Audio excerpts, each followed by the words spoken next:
This is a Heeb Media podcast. Welcome to Yenta, everybody! The podcast that's sometimes about comedy, sometimes about Judaism, and always about gossip. I'm Ray Schiller. I'm Antonia Lassar. And today on the podcast, we have, honestly, the best get I think we've ever gotten. Truly the biggest celebrity. Like, honestly, I don't know why she's sitting here right now. It's really incredible. Everybody give it up for Bridget Matloff! You guys set the bar way too high. They're going to be like, oh my God. Oh.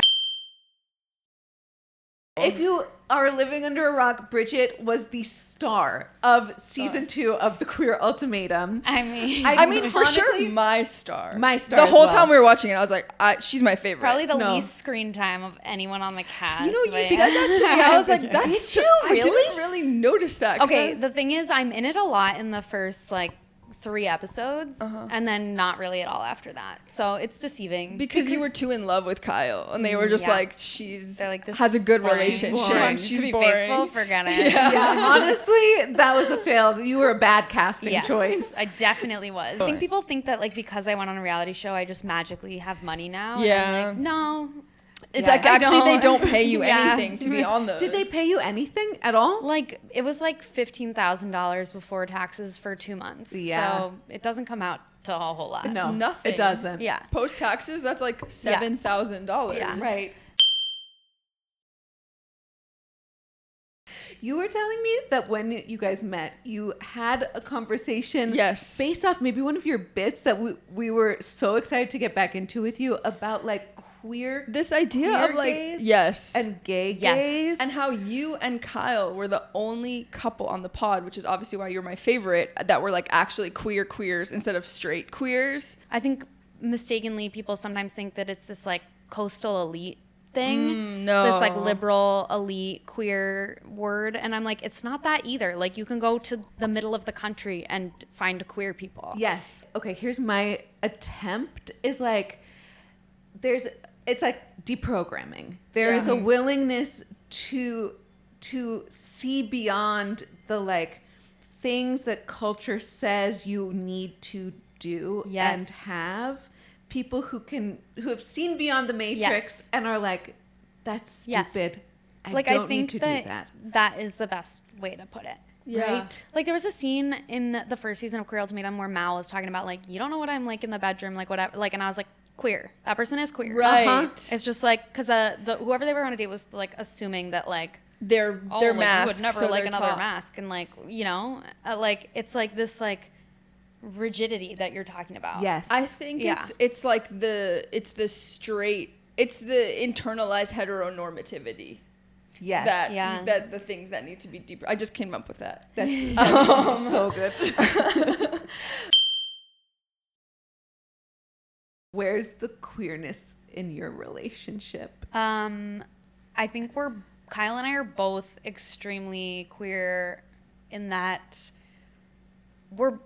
this is gonna sound bad. We're both kind of type B and a little disorganized, but we also both carry the emotional labor and so we're both kind of both, It's Yeah. who's doing the dishes? I don't know. Yeah. But we're both gonna have the deep, long conversation. Ooh. So, so we're gay. we're doing it all Yeah. and doing nothing at the same time. And the dishes will never be done. We're both weaponized incompetence. We're both also Perfect. taking on the labors of Both weaponizing competence and both carrying the mental load. Yes, yeah. Do you ever Somehow. get upset about the dish Breaking situation? ground. Yeah. Honestly, not really. Perfect. Yeah, and Kyle's gonna, when this comes out, be like, I do way more dishes than you, and it's true. Speaking of mental illness and OCD, you grew up Jewish. Yes. You like that segue? Yeah, That was a good really one. good. Because you actually really didn't talk about being Jewish on the show, or did they cut that? No, I you guess it did. just didn't come up. I don't know. Because I saw you, I was also like, those curls. Yeah, right. The- I love that's Jewish, that's a man. Jew. That's Yeah. The classic Ashkenazi Uh-huh. mullet. Yeah, born with it. All of us.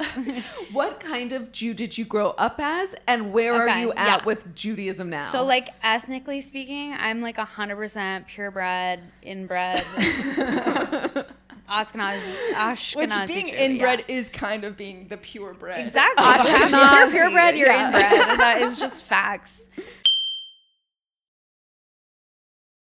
So yeah, then I went to a different temple in Seattle where we moved to. Beth Am. If anyone listening is familiar. There's a Beth Am in LA. They all have the okay. same Yeah, I know. I'm like, names. they all Jacob, are like Beth Israel. We have to be more creative, Jews. Right. There's only so many names. They're probably all just like house of worship, but like Hebrew. Lactose tolerant. Intolerant. Temple of lactose intolerant. Temple. Yeah. Interesting thing to like know how to read a language that you don't understand at all. Yeah, and it's like you're Like, just I don't know what you I'm just saying. memorized Yeah. it phonetically. Basically. Yeah. Well, I mean, I read know it? how to read it. Oh, cool. Yeah, like I can read it. Yeah. I mean, it gets tricky when the vowels are taken away, Yeah. but I Yes. can read it. Never really learned the cursive stuff, but I am grateful for my education because there was a season of Love Island that I was watching with a guy named Caleb, and he had a Hebrew tattoo, and I was able to read it, and it was Caleb. I was like, he had his own name tattooed. You hear that, Hebrew school? So it was it worth can it. be. So that's Just that's so for that. meaningful. And I could turn to everyone in the room and be like, you guys, you'll never believe what his tattoo says. Like, don't really connect with anything religious. Yeah. Which, like, I'm not opposed to it. It's just, like, it's never spoken to me. Like, Yeah, I've never fair. gone to I've, like, heard... I always liked what my dad did for Passover, which was, like, instead of what was written, he would take news articles that, like, expressed the same whatever they were trying to accomplish. Mm-hmm. Like, he would find current events. And I just like put love that that. together as our Seder. I love that. So like as a kid, I was like, oh my God, I'm going to blow my brains out. This is going on so long. Yeah. Because it would be like 2 All hours news of that. reading, 2 hours of yeah. I mean, probably not that actually, is but worse. such a felt like that to me. It's such a reform Passover Seder. Right. Like we're like diabolically obsessed with not doing the Haggadah. Yes. But It's instead like, doing let's do something else that's about just as long. justice. Yeah. I have a consultation next week to think about potentially freezing my eggs. I like went to this fertility event at an Orthodox synagogue. Oh my God. I'm really getting so outed. And it was because my mom sent it to me, and and they have these like Jewish loans for people who are Jewish who want to like freeze their eggs, and it's like 0% interest, 0% down. Okay. I'm like, okay, But do you have to- free money. Does the embryo have to be 2 Jews? No, Oh. no, they're not that strict. They're like, But they do. This is crazy. I learned this in the event. It was like the most Handmaid's Tale event I've ever been to my whole life. I bet. Did I tell you this already? You It was told like- me before you went to the event. Okay. It was like a room full of women and then one rabbi who's a man, and the rabbi who's a man was like telling everybody like Oh my God. what they're allowed to do with insane. like while they're freezing their eggs. It was insane. But he was actually a great the thing, it's just like whatever. It's like part of the system, and it's like people that I don't want to like. If you want to do that, it's beautiful. It's amazing. He was actually a really nice rabbi. He wasn't like Great. he didn't seem like gross. I've met gross ones. The cognitive dissonance Is of all insane. of these worlds is always crazy. Yeah. Because it's like you meet these great rabbis. Yeah. Who, I'm sure he is like a great person. Yeah. And also you were living an episode of The Handmaid's It was Tale. wild. Just got filler for the first time. That's Where? gossip. yeah, that is That's God. big. Where- That's where better did you gossip get it? than the egg freezing. Whoa. Just kind of all over. What? Is that how it works? You know, I just went to the guy and I was like, just fix it. me. I got it for the first time like 3-4 days ago. Oh. Yeah. Okay. Wow. So it takes time to Subtle. fill in. It's Yes. extremely subtle. Yeah, I which told the is guy. great. I told him You were very like, subtle. basically, don't do anything. I was like, yeah. I was like, I'm gonna pay you a shit ton of Yeah. money to make me look exactly the same. Yeah, I support anyone whatever they want to do on their face and in their womb, and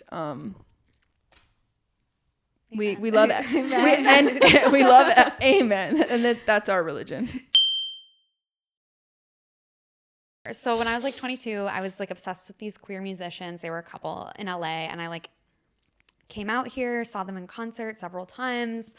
And then we were at one of their concerts and the other one was just like in the audience, and it was a really small audience. So like I started talking to her and I made up this whole story about how I was a journalist and I was writing a collection. I was doing like a collection of interviews about queer musicians for an article that I was going to write. And I asked if she would like to be a part of it. And she was like, oh my God, totally. I'm obsessed. I did all of this just so I could have a 30-minute conversation with her. So scored the conversation. Dude, that's wasted brilliant. her time. So sorry. That's what I'm doing with this podcast. But then, you know, like 8 years, however many years later, Queer Ultimatum comes out. Now she follows me. So Oh, She follows you. This is a Heeb Media podcast.